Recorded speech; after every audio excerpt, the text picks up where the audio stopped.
কক্সবাজার দেশের প্রধান পর্যটন নগরের পাশাপাশি বাণিজ্যিকভাবে দিন দিন গুরুত্বপূর্ণ হয়ে ওঠায় 158 কিলোমিটার দীর্ঘ এই মহাসড়কে প্রতিনিয়ত বাড়ছে নানা ধরনের যানবাহনের চাপ।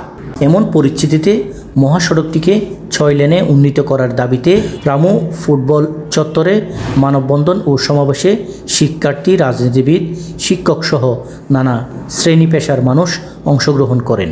সারা বাংলাদেশের এটা গণদাবিতে পরিণত হয়েছে। এটা শুধু আমাদের দাবি না, সারা বাংলাদেশের মানুষ ক্ষতিগ্রস্ত হচ্ছে এবং মৃত্যুর মুখে পতিত হচ্ছে এই ওয়ান ওয়ে সড়ক হওয়ার কারণে। পর্যটক যারা তারা আমাদের কক্সবাজারবাসীর অতিথি হয়ে আসেন, কিন্তু ফিরে যান অনেকে লাশ হয়ে।